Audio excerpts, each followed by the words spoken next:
And y'all out here watching us. Nathan, I think you're still on here watching. Bobby Wills, what's going on? Appreciate you guys so much. We are coming close to the end of the show, but we do have to run the 2 longest running segments on Let's Talk Football and Roundtable. The first one we're going to run is Diversity with Delilah Crespo talking Tony Gonzalez.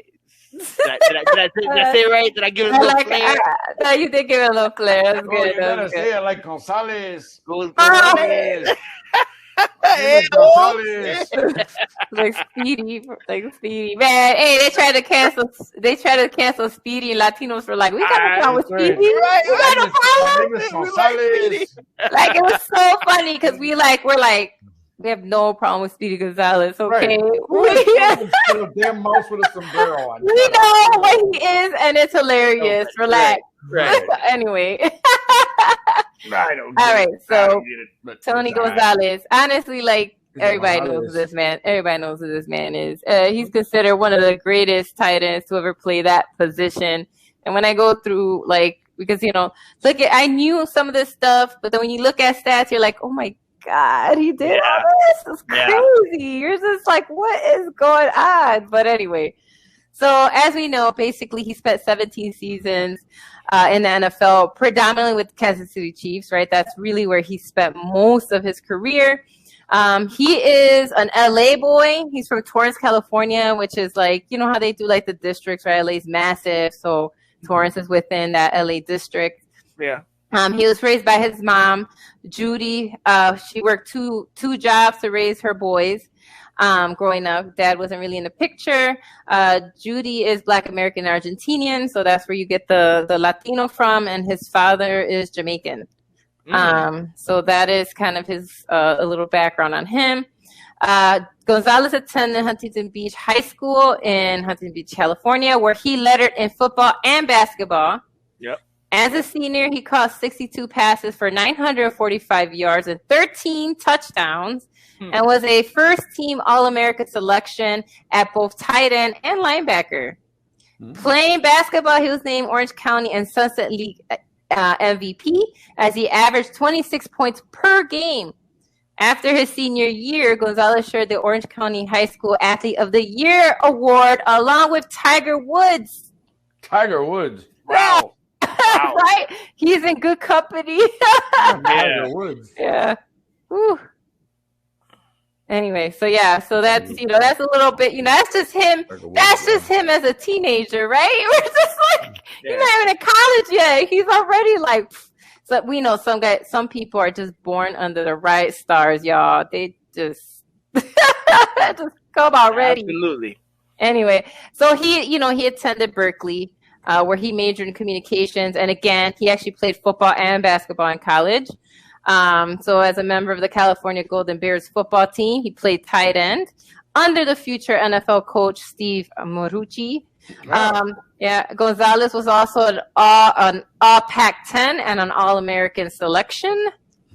Gonzalez also continued to play basketball while he played football, and was dominating there too. He played 28 games. He averages 6.8 points and 5.4 rebounds per game.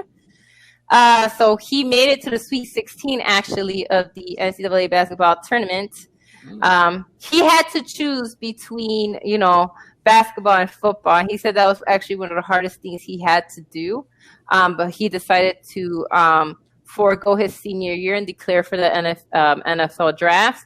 So again, killing it as an athlete, as a basketball player and football player, and just decided to go the football route, which obviously based on everything he's done as an NFL player, may be a good idea. Yeah, I'd say. Yeah, so Made the right choice. So he went into the 1997 draft. The Chiefs traded up from 18th to 13th, and so he was picked 13th in the NFL draft, which went the first round, which everybody expected, because then based on just how he was playing. his rookie year with Kansas City, he had 33 receptions with 2 touchdowns and blocked a punt on a special teams, helping the Chiefs. Yeah, exactly. That's just his rookie year. Helping the Chiefs to finish with the best record in the American Football League at that time. He was named to the NFL All-Rookie team that same year. And again, in the 1998 season, Gonzalez continued to grow. He had 59 receptions for 621 yards, caught 2 touchdown passes for the second year in a row. Then moving on to 1999, Gonzalez again just improving, caught 76 passes for 849 yards. Yep. A career high 11 touchdown receptions, earning him his first Pro Bowl spot. In addition, he was also named as first team All-Pro.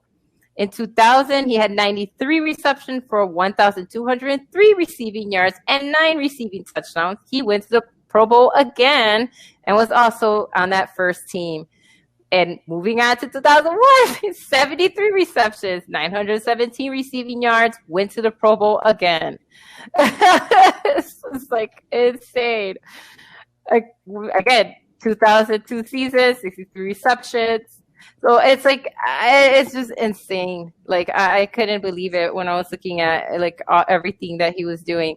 773 receiving yards, 7 receiving touchdowns to go along with another Pro Bowl nod. Among those highlights that season, he had a 48-30 victory over the Miami Dolphins, where he had 7 receptions for 140 receiving yards and a career high 3 touchdowns that game.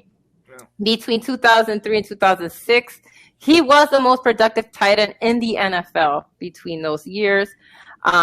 Again, continued to just grow with receptions, 916 yards in 2003. Again, went to the Pro Bowl again for the 5th consecutive time. In 2004, when that's where he was starting to hit. Now that's where he's starting to hit records. He had 102 passes, 1,258 yards, and 7 touchdowns. Gonzalez Eagles season record of 102 touchdowns by a tight end stood for 8 years. For 8 years, this is for a tight end, right? So he had an NFL record for a tight end, 102 passes, 1,258 yards. He held that for 8 years until it was broken by Jason Witten in his 2012 season. Yeah. So again, just killing records. Again, when it got to the Pro Bowl in 2005, late 2006, he had 900 receiving yards, 5 receiving touchdowns, earned another spot at the Pro Bowl. And then he was breaking wide receiver records. So in 2006, Gonzalez broke wide receiver Otis Taylor's records from the Chiefs in receiving yards and touchdowns. He also passed running back Priest Holmes and in team yards in scrimmage. So he started breaking records amongst wide receivers from the Chiefs. Oh, yeah. And in 2007, Gonzalez broke the career touchdown reception record for tight ends, previously held by Shannon Sharp, as well as passing Ozzie Newsome for a second in career receiving yards for a tight end.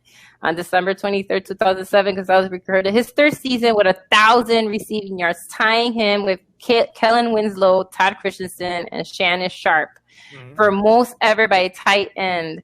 And then in 2007, he passed Shannon Sharp for the most reception all time by a tight end. So I honestly, it's just, I could see why when they talk about tight ends, that he is mentioned as probably one of the best and the elite in that position, because he just continued to just dominate and almost every year made the Pro Bowls. I mean, by 2010, he had 11,000 receiving yards. Yeah. It's like, like that, again, it's just, and that's when he went to Atlanta. So he basically broke that record with Matt Ryan. Many ace. So yeah, the color Matt Ryan has been in the NFL too, right?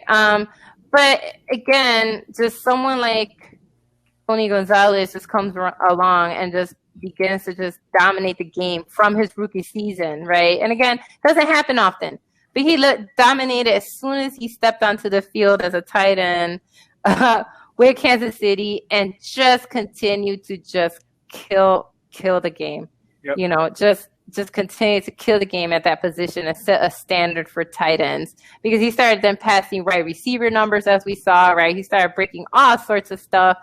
You know, he retired in 2018. The Chiefs decided that they announced that he was going to be inducted into their Chiefs Hall of Fame. Yep. In his first year of eligibility, as a Hall of Famer in 2019, he was inducted into the Football Hall of Fame. He was also named to the NFL 2000s All-Decade Team, as well as the NFL 100th Anniversary All-Time Team. So that is how good he is, right? Yeah. So I just how Urban Meyer has reached out to him. Oh yeah, I believe it. Yeah, David. But yeah, anyway, like I just said, it's just Tony Gonzalez. As we know, we miss him, doing announcing, because he stepped down because he's doing like acting gigs and stuff. But we all know he went to announcer roles, as we often happens, right, with all the retired players, right? They go and do announcing. So he was on, Fox Sports for a while. Mm-hmm. And then he stepped down this past year, because he's going to do some acting stuff. I don't know where we're going to see him pop up, but I guess he decided to, Nice. I like follow that. the call to Hollywood. And oh, yeah. That's what all the athletes are doing. I like that. Right. But yeah, Tony Gonzalez. Yeah, nice. Christ. I mean, it was studs. I was like, like every year it just grew. His catching, his touchdowns, and just from his rookie season till he retired, 17 seasons later. First ballot Hall of Famer. He is that guy, the truth. The best. I mean, arguably the best tight end in NFL history, man. Yeah. He's definitely up there. Ladies and gentlemen.